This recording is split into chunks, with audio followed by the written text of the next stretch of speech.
currency, it and every currency to follow has gone the way of the dinosaur. Traditionally, only one currency at a time is prominent in global trade as a standard medium of exchange. Spain, the Netherlands, France, Britain, and the United States have all had the dominant currency at different times in the last 500 years.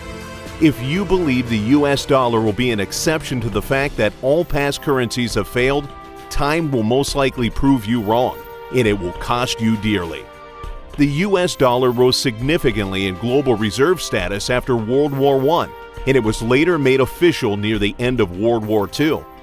This was when the Bretton Woods Agreement, out of all the world's currencies, made the dollar king.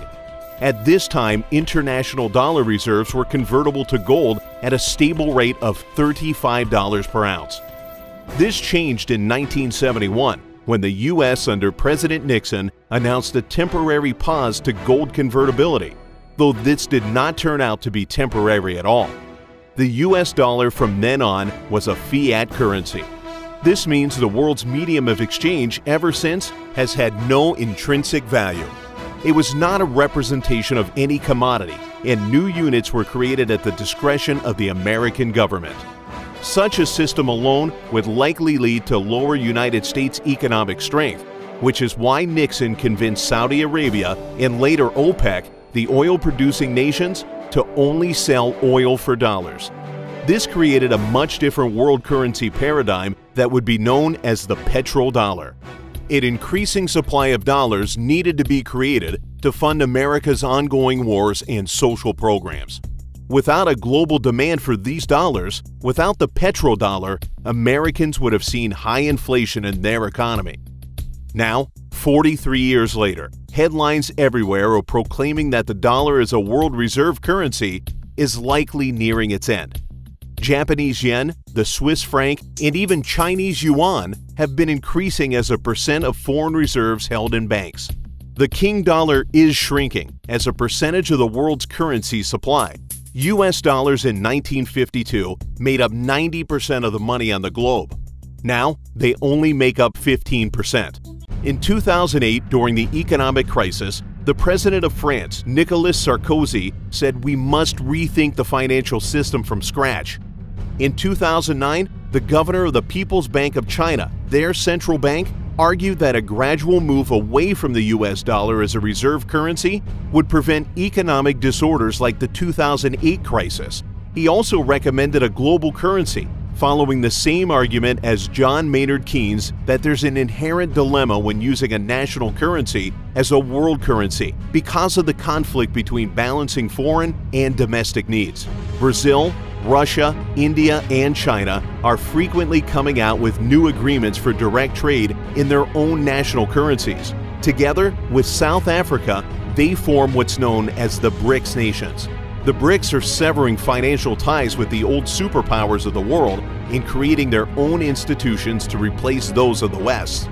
By having the world reserve currency, the US is allowed to print money to service its debts. Shockingly, there's twice as much debt in the world as there is money. If the dollar loses its reserve currency status, the US will have to pay its debt with real value instead of just increasing its money supply. It could not sell bonds to foreign countries as it does now at such low rates of return. Interest rates could easily rise high enough that the US government would have to spend half of its income just to pay for the interest on previous borrowing. This is why the Fed will say and do anything to keep interest rates low. Many large countries have been making major moves in the last 5 years to stop transacting in US dollars. In July of this year, at the 6th annual BRICS Summit, the 5 nations signed an agreement to create the new development bank, a bank to rival the International Monetary Fund, or IMF for short, that was created 68 years ago at the Bretton Woods Conference of 1944. Where the dollar began its reign as the world's reserve currency. Both the IMF and World Bank are based in Washington, D.C. BRICS nations comprise 40% of the world's population and more than 25% of the world GDP. Their new development bank will be headquartered in Shanghai, China. This bank will be given a $100 billion reserve currency pool to counter the influence of Western-based lending institutions and the dollar. The president of Brazil literally said the fund is a safety net to prevent volatility faced by various economies when the United States exits its expansionary monetary policy. Vladimir Putin, the president of Russia, stated, "The international monetary system depends a lot on the financial policy of the U.S. authorities. The BRICS countries want to change this." The largest BRICS country by far is China, whose gross domestic product will officially overtake the U.S. in 2 to 7 years. Goldman Sachs chief economist in 2009 predicted the BRIC nations' economies could overtake the top 7 Western powers by 2027. Yet another nail in the coffin to the dollar is the unforeseen disadvantage of the U.S. shale oil boom. With the U.S. importing less oil, oil-producing countries will have less need to hold U.S. dollars.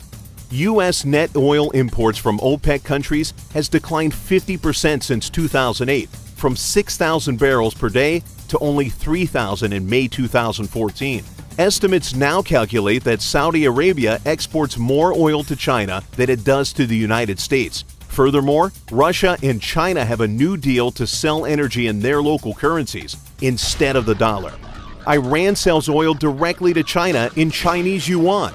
Iran has also traded its oil for gold to neighboring countries to bypass U.S. and United Nations sanctions. Within the last year, China had overtaken the U.S. in net oil imports. China's third and fourth largest sources of oil, Russia and Iran, are both bypassing the dollar. Finally, a partnership between China and Saudi Arabia has created a giant oil refinery off the Red Sea that's expected to be online this year. King Dollar is truly dying.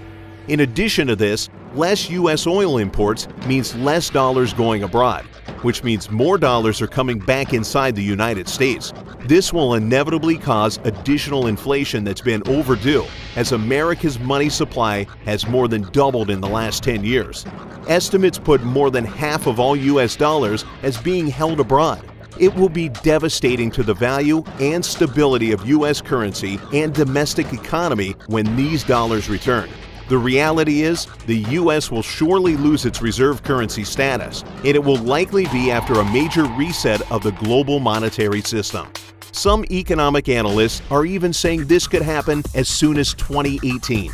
There are an infinite number of unexpected shakeups that could happen around a dollar collapse as well, from the U.S. backing its currency with oil to a major war breaking out.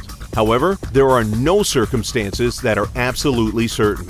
The timing of a dollar collapse is also impossible to predict. This is why you should be prepared for it now, so it does not catch you, your finances, and your family by surprise. Crush the